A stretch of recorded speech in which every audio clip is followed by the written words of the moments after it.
Brendan! Woo! Brendan, I miss you. I wanted to make this video for you, Brendan, because I feel like it's not fun to text people. I don't like it's stressful. It's always stressful, like to send somebody a text, whatever. But kind of I just wanted to catch up and I thought I would do so by showing you a lot of the books that I've thrifted these past couple days, um, being here in Connecticut because the thrift game is really different. Um, at least book wise, like I've been finding some really good stuff as you're about to see. But yeah, I kind of just wanted to like talk um and just share what's going on with myself. Why not? Mostly I've been having a great time here. It's really nice to have a mansion to yourself. Like, I don't know if anyone would be surprised by that statement, but like the amount of like peace of just like not like living in a disgusting environment and also like not having to pay rent. Just point blank period, I'm thriving. I'm looking for a job. I'm not looking that hard, I gotta say. I'm studying for my LSAT. I've been reading a lot. Um, One of the things I've been doing as well is I finally got into like listening to audiobooks, which I had a really hard time with for a long time because I feel like I'm so used to tuning things out, but I started listening to Catcher in the Rye while they have like a full gym here, so I've been like working out. So I'll listen to a Catcher in the Rye while I'm working out, so then you have like the moody like teenage boy in your head, and then you like I don't know, I love that book. That's one of my favorite books um that I remember reading in high school. And so I'm listening listening to the audiobook now, and it's super fun.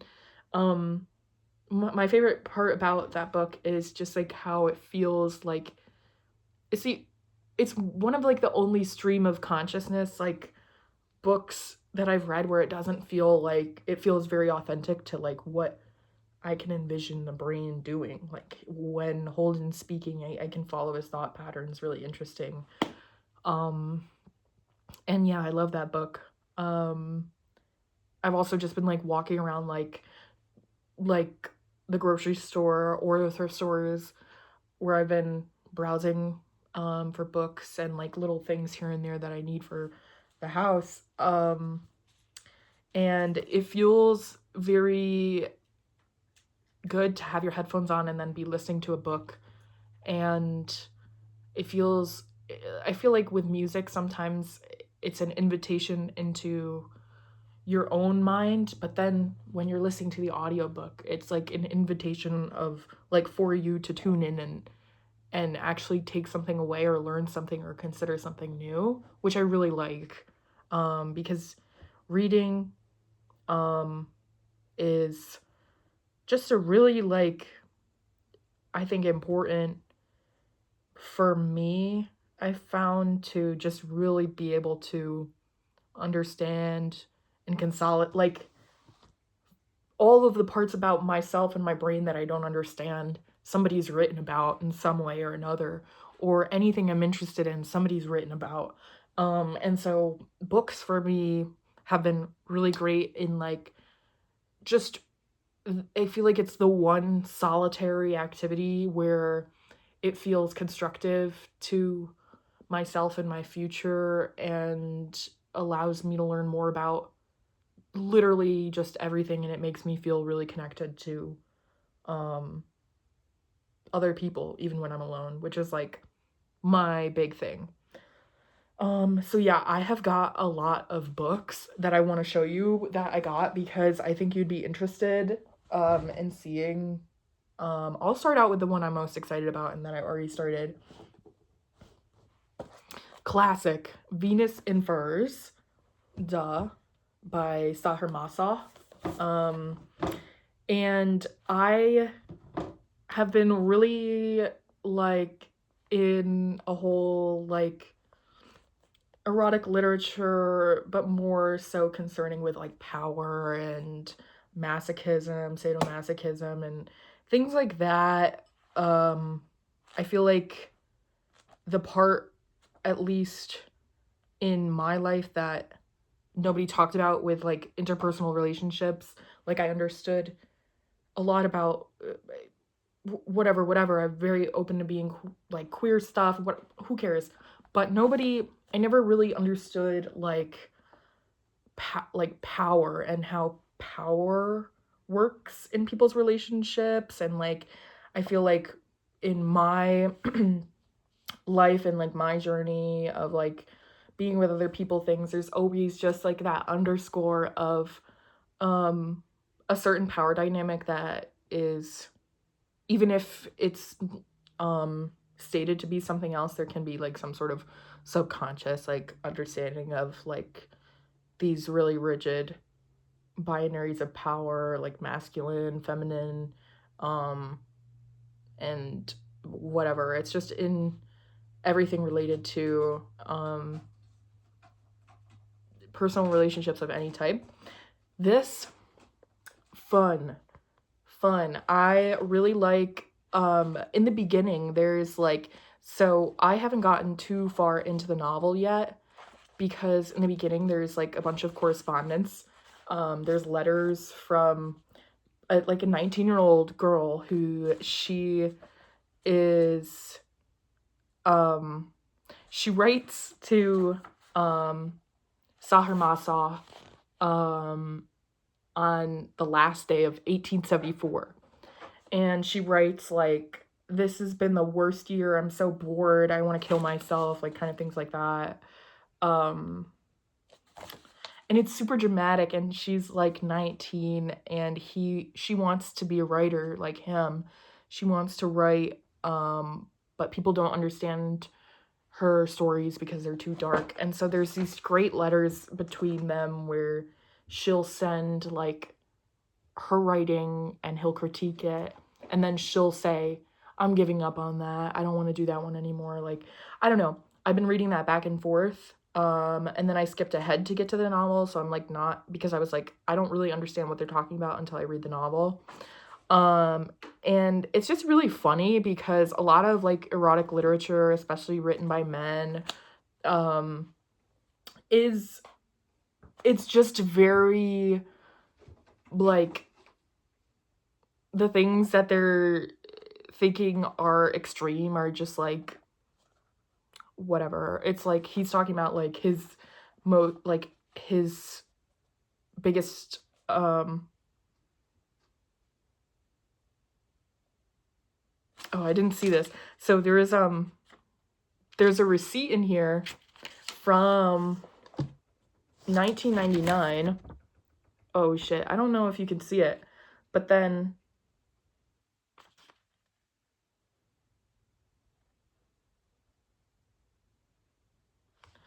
written on the back, it says post-traumatic shock, and then it says, Goethe, you must be Haven or Anvil. Be Heaven or Anvil? I don't know. Goethe. They bought this at the Virgin Megastore Times Square for $7.95 in 1999. That's pretty cool. So, yeah, I've been reading. I started that, but I'm not really far into it. But it's really fun. Yeah, his like his like biggest thing is like, I love like someone wearing fur, and like fur, it's like it's edgy because it's like from an animal. It's like, okay, what? Okay, cool. I've also been reading, which I didn't get this, but I got this Richard Brautigan Hawkline Monster. It's about like two gangsters, like two hitmen who they are taken by this like child prostitute, magic child, to her to basically like her female like owner, to like to kill the Hawkline monster, which is in this like rich, wealthy woman's like manor. And so I just got to the part where they got to the manor. So I'm excited about that. I love a Richard Rodigan novel because he's always got his mug with his little mailbox there. I love it. That is awesome.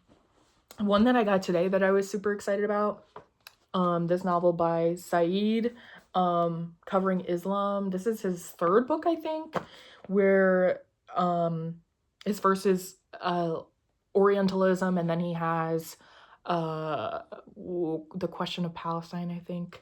And then this one is just about basically like Western media in the Orient, and talking about how they shape the narrative of how people understand Islam and what their goals are in doing that. So I'm very excited to read. I love reading his stuff because you think you have an idea, and then you read Saeed and you're like, he already had the idea and he said it way better. So that's awesome. I got this Paul Bowles, The Sheltering Sky. This is one of the authors that I like, because I don't like him. I think he's a fucking asshole. He's such a bigot.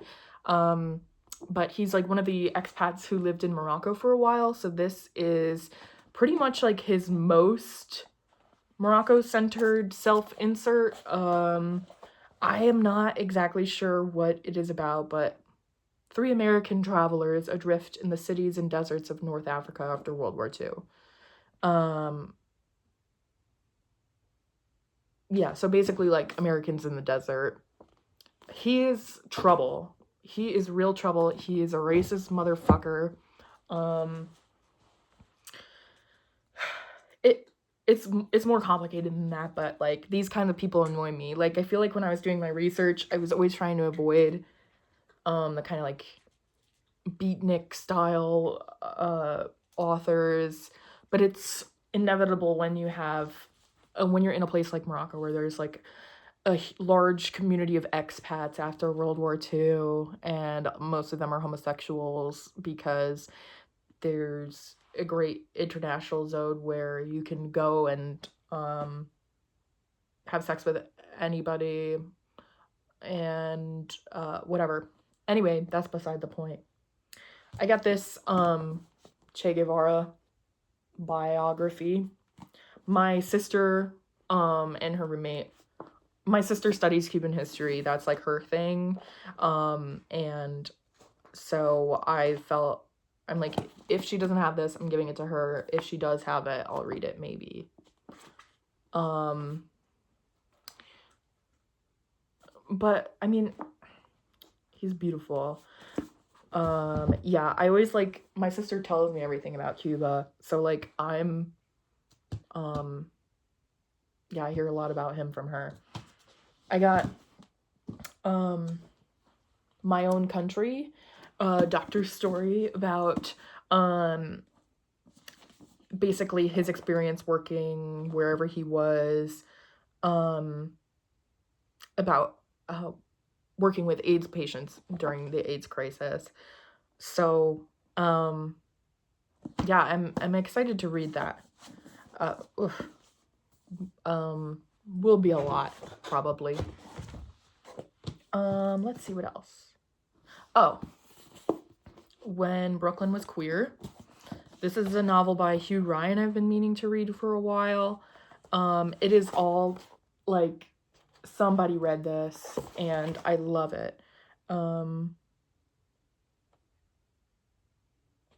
Yeah, I love when people have their notes in there because I'm like, oh, you get to see like, you're not only reading the book, you're also reading, like trying to figure out what somebody else is thinking. So that'll be fun. But this is mostly just about like, yeah, the early day, like the late 1800s and early 1900s history of gay New York, and then also the post-war gentrification, and I think it doesn't really even go up to, it doesn't even really hit it ends in like the 60s, so it doesn't even go into the AIDS crisis, which is crazy.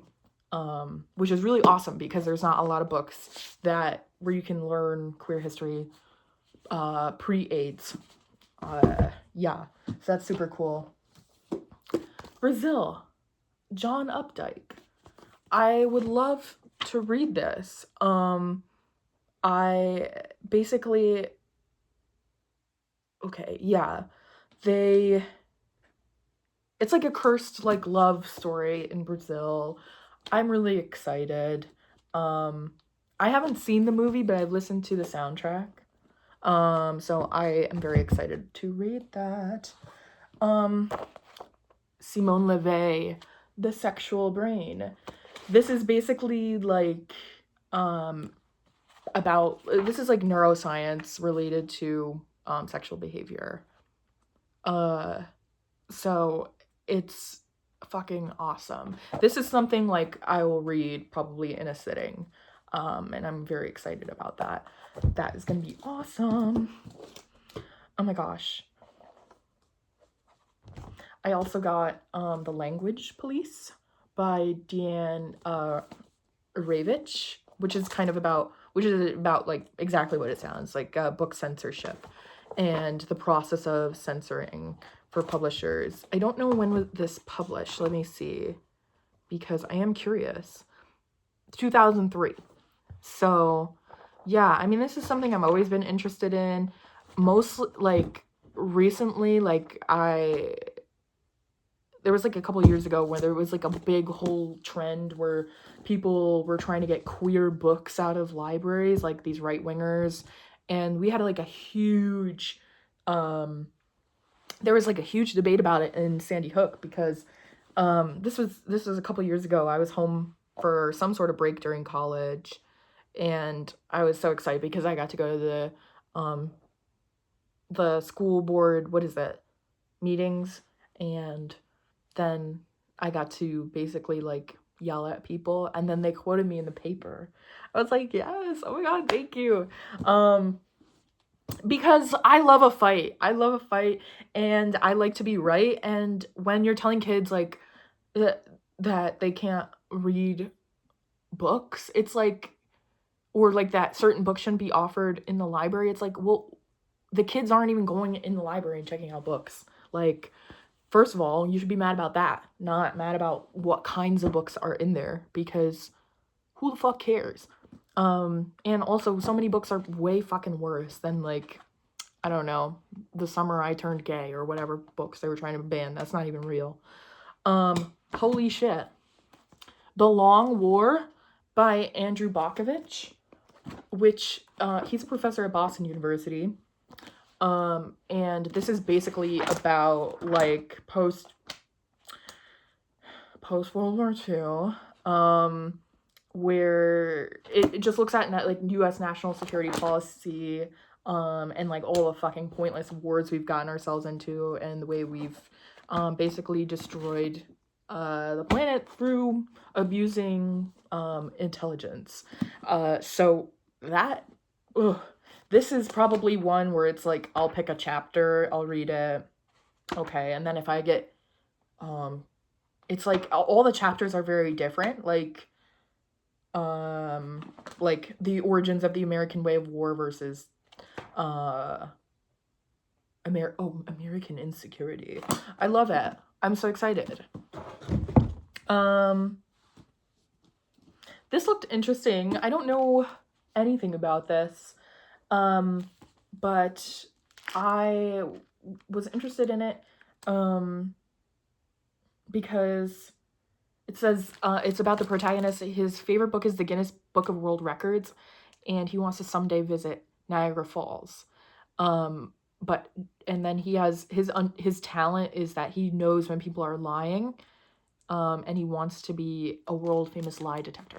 I like this. I'm excited about this. This sounds kind of fun. And then like the pages, it's like a great, I like the way that I get very particular about the way that fiction reads, and I like the way this reads. Bro, I got this dope ass copy of Wuthering Heights. Hello? I love Wuthering Heights. I just read it for the first time like this year. I didn't read it in like high school or anything, but it's really great. And then the movie was really awful, but Wuthering Heights, I was just like really, I thought it was gonna be ass. Like I thought I was like, oh god. And then I was like, holy shit. It is so fucking cool, and I love it. I love it, and so I'm excited. I just to have this copy because the copy I read was like my roommate Avery's like really beat up one. So I'm happy to have my own copy because to be honest, I didn't finish it all the way, and so I'm gonna finish it now. And that'll be super exciting. Erotic Wars. This is basically like one of those like sexologists. Look at her, baddie Lillian. Yes, but she's like basically interviewing a bunch of women about how they feel about their sex lives after the sexual revolution. What do they like at different age groups, like teenagers? What does virginity mean? How do people feel empowered in their relationships? And then she reflects on that based on her own interviews as like a psychologist, sociologist, sexologist. Lovely, love that. I'm so excited. Oh my god. And then I got this is a copy of some selections from Leaves of Grass by Walt Whitman. I used to have this when I was in high school, which is why I got this copy. I mean, this is like a really bastardized version of Leaves of Grass. It's like all torn up, but I just love because I love him. And this, if you're like, oh my god, I want to die, like, oh my god, there is no reason for this, I love this first poem, Song of Myself. And there's this real this part, houses and rooms are full of perfumes, the shelves are crowded with perfumes. I breathe the fragrance myself, and no one like it. The distillation would intoxicate me also, but I shall not let it. The atmosphere is not a perfume. It has no taste of the distillation. It is odorless. It is for my mouth forever. I'm in love with it. I will go to the bank by the wood and become undisguised and naked. I am mad for it to be in contact with me. Oh, when you're just talking about like atmospheric stuff like that in relation to your body and the just like being just, I don't know, whenever you can read something that allows you to recognize the depth of like somebody else's feelings and relationships with themselves and their environment, and just like when you can get to that really micro level of like something we all understand, which is air, and then just talking about the quality of it for 1 second, and just really, really romantic shit. And I love Walt Whitman because like it's always this kind of stuff, you know, it's really just romantic poetry, but then like randomly, not randomly, but like then he'll just be like, and there was a woman next to me and it was wonderful and I loved her and she smelled great, things like that. And it's like awesome, that's so cool. I don't know, yeah, I gotta read more of this. I gotta read, yeah, I had this in high school, and then I would like, I cut up the pages out to make like collages with them. And so I was like, fuck, I miss that because I think about that poem, Song of Myself, all the time. And for a while, I forgot what it was called. So then I found this copy and I was like, oh my God, I will have this in my life again. So thank God. And then I got a copy of Another Country by Julian Mitchell. This is the play that's like about like the boys' school. I love a boys' school. I would love to go to a boys' school in my next life. That's like, in my next life, we're gonna have to time travel back. And I don't know what time I'll have to be, but I want to be in the boys' school because that sounds fun as hell. I don't know. Like, yeah, one thing that I liked about Catcher in the Rye, um, and one thing that I remember from you is like you said like I like when I have a wound and I like when I have something that's like, and I think that's what you said, but to me it's like yeah, I like when I have a wound or like I love in The Catcher in the Rye there's this part where he gets kicked out of the hotel he's staying at because, or like he doesn't get kicked out, but it's like they tell him he has to leave at 10 instead of noon. Um and he's like, "No, fuck you. You told me it was noon, whatever." The and then they're trying to charge him more, and he's like fighting back, and um, the like guy like punches him in the stomach, and then for as he's like walking around, he pretends like he's been shot, like and he has and in his head he's talking about um like, oh, nobody else knows that I'm the one that has this, I'm the only one here that has the bullet in my stomach. um I like that. I like that a lot. I like that part a lot.